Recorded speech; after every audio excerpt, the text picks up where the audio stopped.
જય દ્વારકાધીશ મિત્રો જીવનભર જે સાસુએ નાની વહુ રાધાને માત્ર નફરત અને મેણા જ માર્યા હતા, એમણે પોતાના અંતિમ સમયે ઘરની તમામ ચાવીઓ રાધાના હાથમાં જ કેમ મૂકી? ચાલો આજની વાર્તામાં જાણીએ. ગામનું સૌથી મોટું અને પ્રતિષ્ઠિત ઘર એટલે જાનકીબાનું ઘર. જાનકીબા એટલે આખા ઘરનો કાયદો. એમનો અવાજ સાંભળીને ઘરના લોકો તો શું, પણ રસ્તા પરથી પસાર થતા લોકો પણ નીચી મૂંડી કરી લેતા. જાનકીબાની કમર પર હંમેશા એક મોટો ચાંદીનો ચાવીનો જુડો લટકતો રહેતો.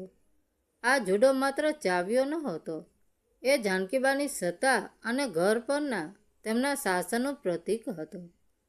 ઘરમાં શું રાંધશે, કોણ શું પહેરશે, તિજોરીમાંથી કયા કેટલા પૈસા ખર્ચશે, આ બધું જ માત્ર ને માત્ર જાનકીબા નક્કી કરતા. આવા કડક શાસનવાળા ઘરમાં રાધા સૌથી નાની વહુ બનીને આવી. રાધા દેખાવે જેટલી સુંદર હતી, સ્વભાવે એટલી જ ભોળી, પ્રેમાળ અને શાંત હતી. એના પિયરથી આર્થિક સ્થિતિ બહુ સારી નહોતી, પણ સંસ્કાર એને પૂરેપૂરા મળ્યા હતા. પરંતુ નવાઈની વાત એ હતી કે જાનકીબાને રાધા પહેલા જ દિવસથી ક્યારેય ગમી નહોતી. એનું કારણ કદાચ રાધાની ગરીબી હતી, એનો સ્વભાવ હતો કે પછી બીજું કંઈક, એ કોઈને ખબર નહોતી. રાધા સવારે ઘરમાં સૌથી વહેલી ઉઠી જતી. ઘરનું મોટું આંગણું વાળવાથી લઈને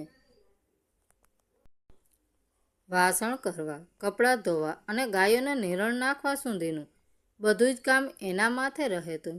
છતાં જાનકીબાના મોંમાંથી ક્યારેય રાધા માટે વખાણનો એક મીઠો શબ્દ પણ નીકળ્યો ન હતો. અલી એ રાધા, આ ચા બનાવી છે કે ઉકાળો? તારા બાપે ચાની પત્તી જોઈ છે ક્યારેય?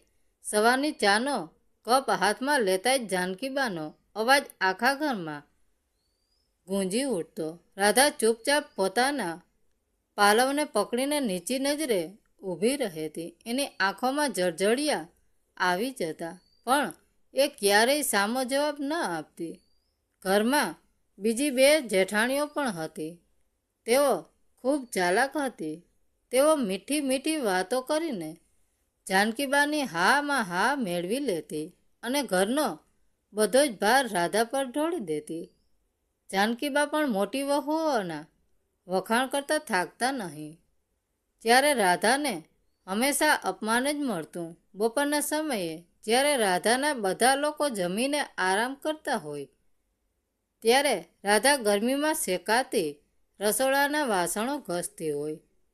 ક્યારેક શાકમાં મીઠું ઓછું હોવા પર તો ક્યારેક રોટલી બરાબર ફૂલેલી ન હોવા પર જાનકીબા રાધાને આખા પરિવાર વચ્ચે અપમાનિત કરતા.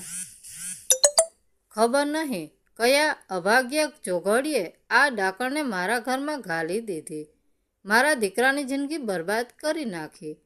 આ ભિખારણે એના પેરિયાઓને તો જાણે એને કામચોર જ બનાવી છે. આવા કઠોર શબ્દો રાધાના હૃદયમાં તીરની જેમ વાગતા. રાત પડે એટલે રાધા પોતાના ઓરડામાં જઈને ઓશિકામાં મોં સતાડીને ધ્રુસકે ને ધ્રુસકે રડતી. એનો પતિ પણ પોતાની માતાની સામે એક શબ્દ પણ બોલી શકતો નહોતો. રાધાને ઘણીવાર થતું કે આ બધું છોડીને પોતાના પિયર જતી રહે, પણ એને એના પિતાના વિદાય વખતના શબ્દો યાદ આવતા કે બેટા, દીકરીની ડોલી પિયરમાંથી નીકળે અને અર્થી સાસરેથી જ ઉઠે. સાસુ એ તારી માં છે, એના ગુસ્સામાં પણ કંયાક ને કંયાક તારા માટે પ્રેમ છુપાયેલો હશે. પિતાના આ સંસ્કારો રાધાને દર વખતે રોકી લેતા. વર્ષો વીતતા ગયા. રાધાની સહનશીલતા અને જાનકીબાના મેણા બંનેનો પ્રવાસ ચાલુ રહ્યો. રાધાએ ક્યારેય જાનકીબા સામે આંખ ઊંચી કરીને જોયું ન હતું. એણે બસ એક જ મંત્ર અપનાવી લીધો હતો, મૌન અને નિસ્વાર્થ સેવા. જ્યારે જાનકીબા બીમાર પડતા ત્યારે મોટી વહુઓ દૂર ભાગતી, પણ રાધા રાત દિવસ જાગીને એમના પગ દબાવતી, એમની દવા પાણીનું ધ્યાન રાખતી અને એમને પોતાના હાથે જમાડતી. પણ જાનકીબાની કડવાશમાં કોઈ ઘટાડો નહોતો આવ્યો. બીમારીની હાલતમાં પણ એમની જીભ રાધા માટે ઝેર જ ઓગતી. તારો આ બનાવટી પ્રેમ મને નહીં છેતરી શકે. તું તો ઈચ્છે છે કે હું જલ્દી મરી જાઉં, જેથી તને આ ઘરની ચાવીઓ અને સંપત્તિ મળી જાય. જાનકીબા ખાંસી ખાતા ખાતા ગુસ્સામાં બોલતા. રાધા આંસુ લૂછતા બસ એટલું જ કહેતી, ના બા, મારા નસીબમાં તો તમારી સેવા જ લખી છે. ભગવાન તમને 100 વર્ષ ના કરે. સમયનું ચક્ર ફર્યું. ધીમે ધીમે જાનકીબાનું શરીર સાથ છોડવા લાગ્યું. એમનો એ કડક અવાજ હવે ધીમો પડી ગયો હતો. પથારીમાં પડ્યા તેઓ આખા ઘરને મોટી વહુના વર્તનને અને રાધાની સેવાને જોયા કરતા. સમય કોઈની રાહ જોતો નથી. જાનકીબાની ઉંમર હવે એમના શરીર પર હાવી થઈ રહી હતી. એક સમયે જે કડક અવાજથી આખું ઘર અને ફળિયું ધ્રુજતું હતું, તે અવાજ હવે એક ઓરડાના 4 ખૂણાઓ પૂરતો સીમિત થઈ ગયો હતો. જાનકીબા હવે પૂરી રીતે પથારીવશ થઈ ગયા હતા. એમના હાડકાં ગળવા માંડ્યા હતા અને શરીર સાવ લેવાઈ ગયું હતું. અને બરાબર આ જ સમયે ઘરમાં એક મોટો બદલાવ આવવા લાગ્યો. જે 2 મોટી વહુઓ આખા દિવસ જાનકીબાની આગળ પાછળ ફરતી હતી. એમની મીઠી વાતો કરીને એમને ખુશ રાખતી હતી. એમણે હવે જાનકીબાના ઓરડા તરફ જવાનું પણ બંધ કરી દીધું હતું. કોણ જાય આખો દિવસ એમના ઓરડામાં? ખાંસી ખાઈને આખો ઓરડો ગંદો કરી મૂકે છે. દવાની એટલી વાસ આવે છે કે મારું તો માથું ફાટી જાય છે. મારાથી તો આ બધું સહન નહીં થાય. મોટી વહુએ એક દિવસ રસોડામાં ઊભા સપ્ત શબ્દમાં કહી દીધું. બીજી વહુ પણ હવે ઘરના નિર્ણયો પોતાની જાતે લેવા માંડી હતી. જાનકીબા પથારીમાં પડ્યા આ બધું સાંભળતા અને જોતા હતા. એમના હૃદયમાં કંયાક ને કંયાક એક મોટી તિરાડ પડી રહી હતી. જે વહુઓ પર એમને સૌથી વધુ ગર્વ હતો, તે જ આજે એમની પડખે નહોતી. આવા કઠિન સમયે જ્યારે પોતાના લોહીના સંબંધો અને માનીતા લોકો પણ મોં ફેરવી રહ્યા હતા, ત્યારે એ જ ઓરડામાં એક પડછાયો અડીખમ ઊભો હતો. રાધાએ ઘરના બધા કામની સાથે સાથે જાનકીબાની સંપૂર્ણ જવાબદારી પોતાના માથે લઈ લીધી હતી. સવારે એમને ગરમ પાણીથી સ્નાન કરાવવાથી લઈને એમના મેલા કપડાં બદલાવવા, સમયસર દવા આપવી અને પોતાના હાથે ખીચડી કે રાબ ખવડાવવી, આ બધું જ રાધા કોઈ પણ પ્રકારના અણગમા કે સ્વાર્થ વિના કરતી. પણ જાનકીબાનો અહંકાર હજી ઓગળ્યો ન હતો. એમની જીભની કડવાશ હજી અકબંધ હતી. જ્યારે રાધા એમના ગંદા કપડાં સાફ કરતી, ત્યારે પણ જાનકીબા શબ્દો તો કઠોર જ રહેતા. અલી રાધા, તું શું કામ આખો દિવસ મારી પથારી પાસે બેસી રહે છે? તને એમ છે કે હું તારી આ મજૂરી જોઈને મારા ગળાનો સોનાનો હાર તને આપી દઈશ એવી લાલચ રાખતી જ નહીં. એ તો હું મારી મોટી વહુઓને જ આપીશ. તું તો મારા માટે પારકી જ રહેવાની. રાધાના હાથ એક પળ માટે થંભી જતા. આંખમાંથી 2 આંસુ ટપકીને જાનકીબાના ચાદર પર પડતા.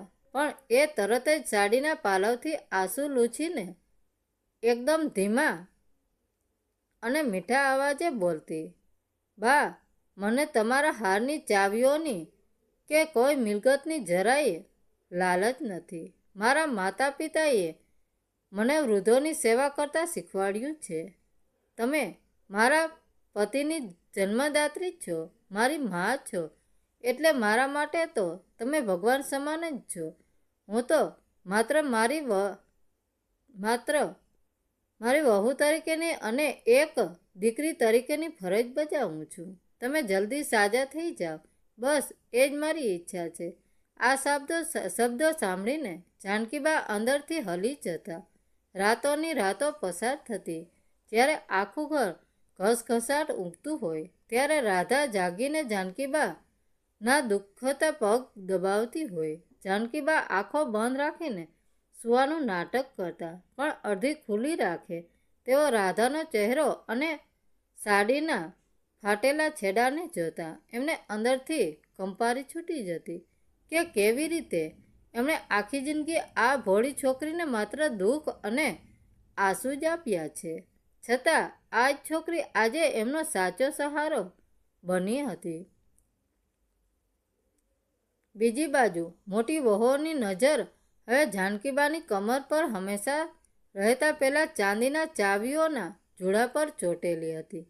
તેઓ અવારનવાર ઓરડાની બહાર ઊભી રહીને ધીમા અવાજે વાતો કરતી. હવે બાના દિવસો પૂરા થવા આવ્યા છે. ડૉક્ટરે પણ આશા છોડી દીધી છે. આ તિજોરીની ચાવીઓ હવે કોના હાથમાં આવશે? આપણે તો રાધાને આ ચાવીઓ લેવા નહીં દઈએ, નહીંતર એ ઘરની માલકીન બની બેસશે. જાનકીબાના કાન ભલે નબળા પડી ગયા હતા, પણ મરણ પથારીએ પડેલા માણસની ઇન્દ્રિયો ખૂબ તેજ હોય છે. આ સ્રોતથી શબ્દો એમના કાન સુધી પહોંચી ગયા હતા. એ દિવસે જાનકીબાઈએ ને એક બહુ મોટું સત્ય સમજાઈ ગયું હતું. હીરાની પરખ માત્ર ઝવેરી જ કરી શકે, અને જાનકીબા હવે અસલી અને નકલી હીરાને બરાબર ઓળખી ગયા હતા. થોડા દિવસો પછી ડૉક્ટરે આવીને કહી દીધું કે હવે એમનો અંતિમ સમય નજીક છે. ઘરના બધા જ સભ્યો, મોટી વહુઓ, દીકરાઓ અને સગા સંબંધીઓ જાનકીબાની પથારી આસપાસ ગોઠવાઈ ગયા હતા. સોની નજર જાનકીબાના ધ્રુજતા હાથ અને કમર પર રખાયેલા પેલા ચાંદીના જોડા પર હતી. વાતાવરણમાં એક વિચિત્ર પ્રકારની શાંતિ હતી. એક એવો સન્નાટો જે કોઈ મોટા તોફાન પહેલાં હોય છે. ઓરડામાં છવાયેલી એ ભારે શાંતિ જાણે કોઈ મોટા રહસ્યના સ્ફોટની રાહ જોઈ રહી હતી. જાનકીબાના શ્વાસ હવે ટૂંકા થઈ રહ્યા હતા. દીવા જેવી એમની આંખો હવે છેલ્લી વાર આખા ઘરને અને પરિવારને નિરખી રહી હતી. ઓરડાના એક ખૂણામાં રાધા ઊભી હતી, જેની આંખોમાં કોઈ લાલચ નહોતી, બસ પોતાની બાને ગુમાવવાનું સાચું દુઃખ હતું. બીજી બાજુ બે જેઠાણીઓ પથારીની સાવ નજીક બેઠી હતી. જાણે જાનકીબા છેલ્લા શબ્દો સાંભળવા કરતાં એમની નજર બાના કમર પર લટકતા પેલા ચાંદીના જોડા પર વધુ હતી. મોટી વહુએ હળવેકથી જાનકીબાનો હાથ પકડ્યો અને ખોટા આંસુ પાડતા બોલી, બા, તમે ચિંતા ન કરો, અમે બધું સંભાળી લઈશું. તમે બસ આરામ કરો. આ ઘરની જવાબદારી હવે કોને સોંપવી છે એ અમને કહી દો, જેથી પાછળથી કોઈ વિવાદ ન થાય. આ શબ્દોમાં ચિંતા ઓછી અને સત્તાની ભૂખ વધારે હતી. જાનકીબાએ ધીમેથી પોતાની આંખો ખોલી. એમની નજરમાં એક વિચિત્ર તેજ હતું. એમણે પથારી પાસે બેઠેલી બંને મોટી વહુના ચહેરા જોયા, જેમાં છુપાયેલો સ્વાર્થ એમને સાફ દેખાતો હતો. પછી એમની નજર દૂર ઊભેલી રાધા પર પડી. રાધા હજી પણ નીચી મૂંડીએ રડી રહી હતી. જાનકીબાએ ધ્રુજતા હાથે ઈશારો કર્યો, રાધા, બેટા અહીં આવ. આખું ઘર સસ્તબંધ થઈ ગયું. જે સાસુએ આખી જિંદગી રાધાને અલી કામચોર કે ભિખારણ જેવા શબ્દોથી જ સંબોધી હતી, એમના મોઢેથી આજે પહેલીવાર રાધા માટે બેટા શબ્દ નીકળ્યો હતો. જેઠાણીઓના ચહેરાનો રંગ ઉડી ગયો.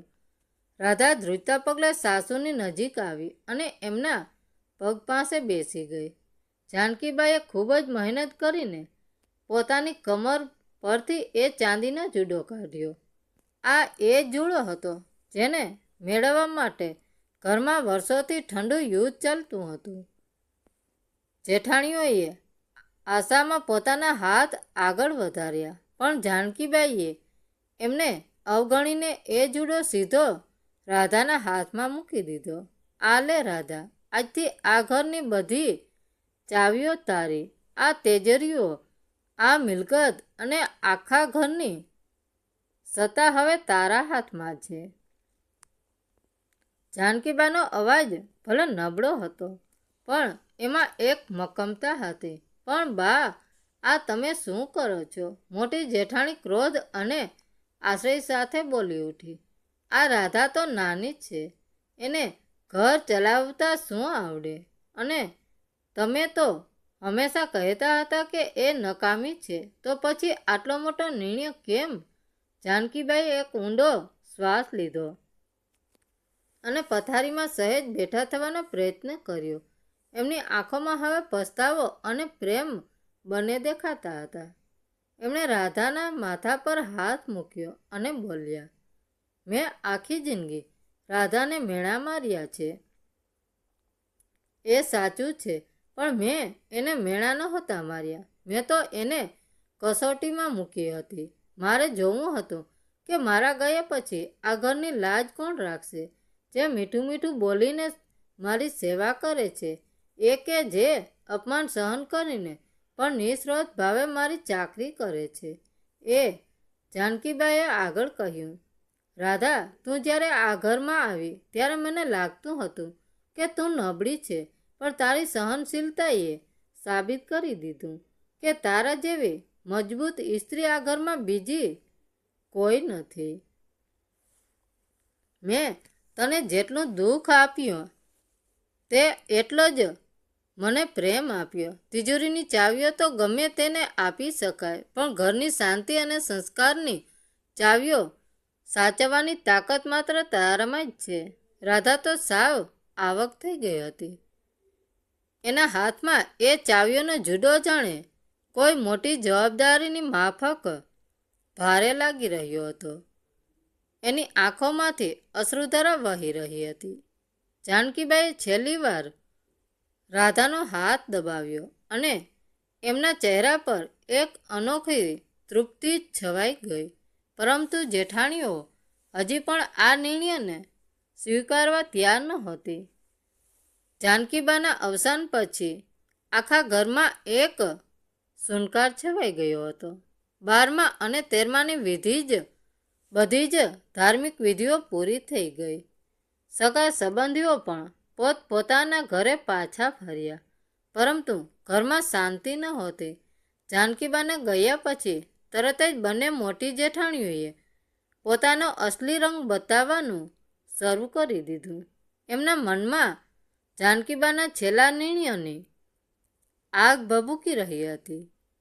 આ ભિખારણ રાધાના હાથમાં ઘરની ચાવીઓ કઈ રીતે રહી શકે? બા તો મરતી વખતે સડિયાઈ ગયા હતા, એટલે ભાન ભૂલી ગયા હતા. આપણે આ ઘરની મોટી વહુઓ છીએ. આ તિજોરી પર આપણો હક છે. મોટી જેઠાણી આખો દિવસ ઘરમાં બબડાટ કરતી રહી હતી.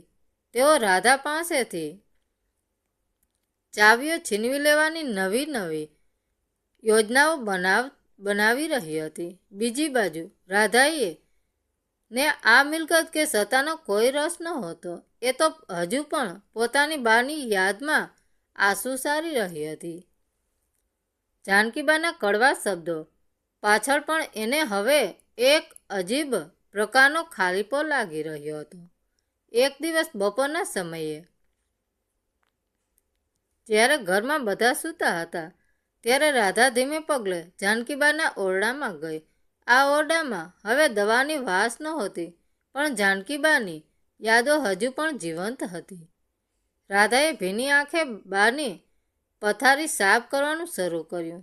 જેવું એણે ઓશીકું ઊંચું કર્યું, એની નીચે એક નાની લાકડાની પેટી દેખાઈ. રાધાએ આશ્ચર્યથી એ પેટી હાથમાં લીધી. પેટીને એક નાનકડું પિત્તળનું તાળું મારેલું હતું. રાધાને તરત જ પોતાની કમર પર લટકતો ચાંદીનો જુડો યાદ આવ્યો. એણે જુડામાંથી સૌથી નાની ચાવી કાઢી અને ધ્રુજતા હાથે તાળામાં લગાવી. ડક અવાજ સાથે તાળું ખોલી ગયું. રાધાના હૃદયના ધબકારા વધી ગયા. એણે ધીમેથી પેટી ખોલી. અંદર કોઈ ઘરેણાં કે પૈસા નહોતા, પણ એક જૂનો કાગળ હતો. એ કાગળ પર જાનકીબાના અક્ષરોમાં કંઈક લખેલું હતું. રાધાએ કાગળ ખોલ્યો અને વાંચવાનું શરૂ કર્યું કે મારી દીકરી રાધા. આ પહેલું વાક્ય વાંચતા જ રાધાની આંખોમાંથી આંસુનો બંધ તૂટી પડ્યો. પત્રમાં આગળ લખ્યું હતું, મને માફ કરજે બેટા, મેં આખી જિંદગી તને રડાવી છે, તારું અપમાન કર્યું છે અને તને પારકા લોકો વચ્ચે પણ મેણા માર્યા છે. પણ એની પાછળ એક બહુ મોટું કારણ હતું જે હું જીવતે જીવ તને કહી શકી નહીં. બેટા, જ્યારે તું આ ઘરમાં નવી પરણીને આવી ત્યારે જ મેં તારો પ્રેમાળ, ભોળો અને સહનશીલ સ્વભાવ પારખી લીધો હતો. તું એકદમ ગાય જેવી હતી, સીધી હતી. પણ મારી બંને મોટી વહુઓ ખૂબ જ સ્વાર્થી, લાલચુ અને ઈર્ષાળુ છે. જો મેં તારા વખાણ કર્યા હોત અને તને બધાની સામે વહાલ કર્યું હોત તો એ બંને રાક્ષસીઓ તારી ભયંકર ઈર્ષા કરત. એ લોકો તારું જીવન હરામ કરી નાખત. મારા દીકરાના કાન ભરીને એ લોકો તારા હસતો રમતો સંસાર તોડી નાખત અને તને આ ઘરમાંથી કાઢી મૂકત. તને એમના કાવતરાથી અને ઈર્ષાની આગથી બચાવવા માટે જ મારે કઠોર બનવું પડ્યું.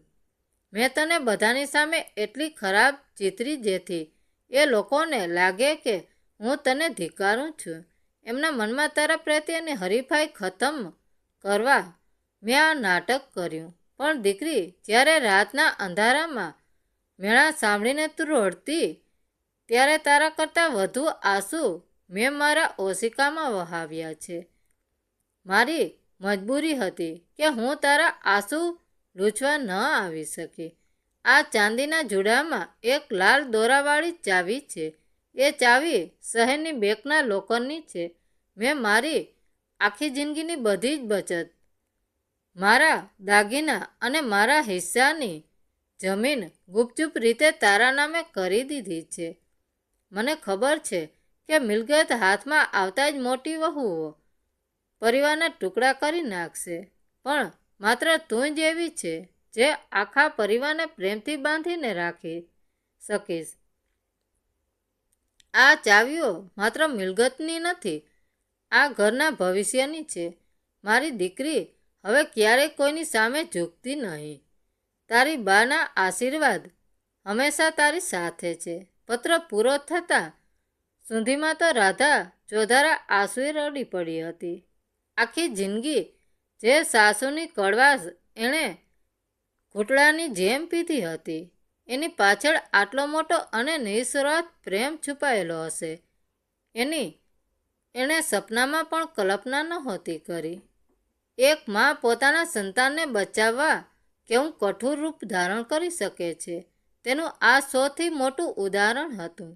રાધાએ પત્રને પોતાની છાતીએ ચાપી દીધો અને ધ્રુસકે ને ધ્રુસકે રડવા લાગી. એને હવે સમજાયું કે જાનકીબાઈએ એને મેણા નહોતા માર્યા, પણ એનું રક્ષણ કરવા માટે ઢાલ બનીને ઊભા હતા. હવે વારો હતો એ જેઠાણીઓનો, જેઓ બહાર ઊભા રહીને રાધા પાસેથી ચાવીઓ છીનવી લેવાની અને એને ઘરમાંથી કાઢી મૂકવાની યોજના બનાવી રહી હતી. રાધા હજી તો પત્ર વાંચીને સ્વસ્થ થઈ રહી હતી. પોતાની બાના નિસ્વાર્થ પ્રેમ વિશે વિચારી રહી હતી. ત્યાં જ ઓરડાનો દરવાજો ધમાડ દઈને ખુલ્યો. વાતાવરણ ફરી એકવાર તંગદિલ છવાઈ ગઈ. બંને મોટી જેઠાણીઓ અને તેમના પતિઓ ગુસ્સામાં લાલચોળ થઈને અંદર આવ્યા. મોટી જેઠાણીએ કોઈ પણ જાતની શરમ રાખ્યા વગર સીધો જ હુમલો કર્યો. જો રાધા, બહુ થઈ ગયું.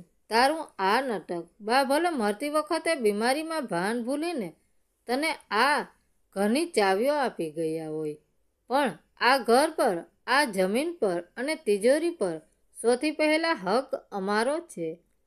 અમે આ ઘરની મોટી વહુઓ છીએ. તું તો કાલની આવેલી છોકરી છે. ચૂપચાપ આ ચાંદીનો જુડો અમને સોંપી દે, નહીંતર આ ઘરમાંથી તારો સામાન અને તને બહાર ફેંકી દેતા અમને જરાય વાર નહીં લાગે.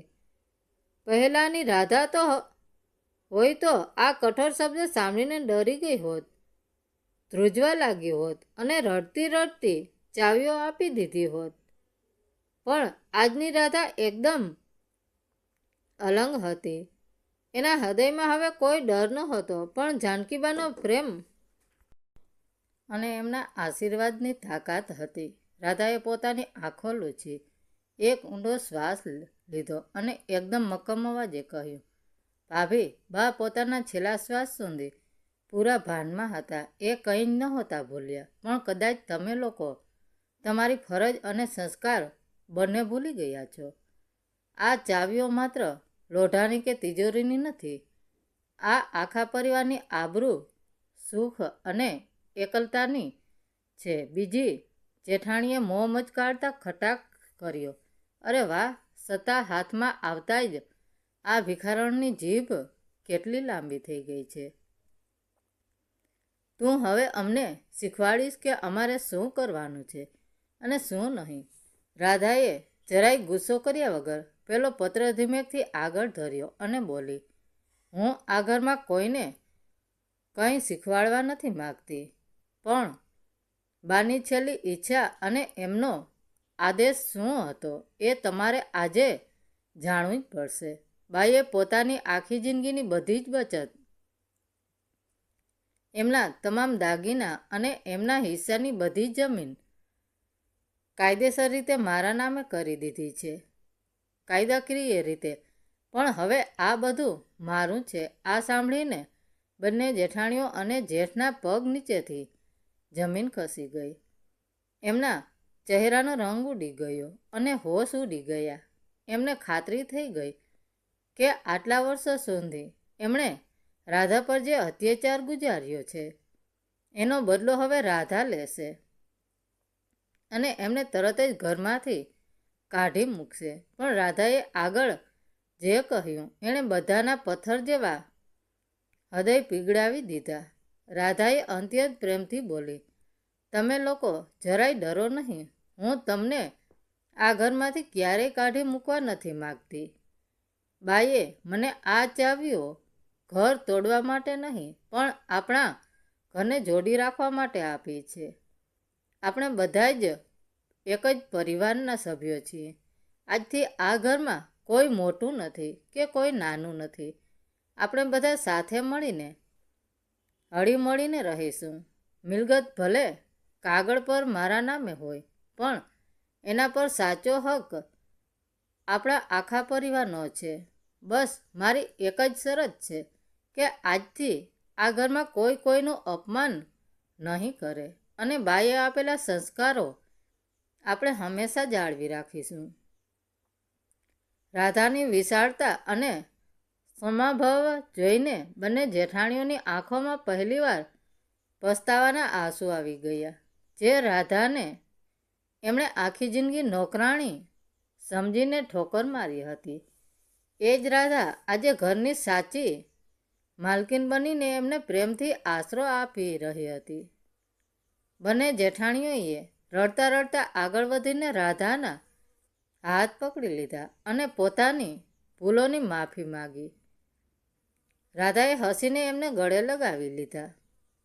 જાનકીબાનો આત્મા કદાચ આકાશમાંથી આ દ્રશ્ય જોઈને હરખાતો હશે. એમણે પોતાની વહુને જે રીતે દુનિયાથી બચાવી અને પારખી, એનું પરિણામ આજે આખા ઘરની શાંતિના રૂપમાં સામે હતું. રાધાએ પોતાની ધીરજ, પ્રેમ અને સેવાથી સાબિત કરી દીધું કે સાચો વારસદાર એ નથી હોતો જે મિલકત પચાવી પાડે, પણ સાચો વારસદાર એ હોય છે જે આખા પરિવારને પ્રેમથી એક તાતણે બાંધી રાખે. મિત્રો, વાર્તા કેવી લાગી? સારી લાગી હોય તો કોમેન્ટ કરીને જરૂર જણાવજો. ધન્યવાદ મિત્રો. રાધે રાધે. જય દ્વારકાધીશ.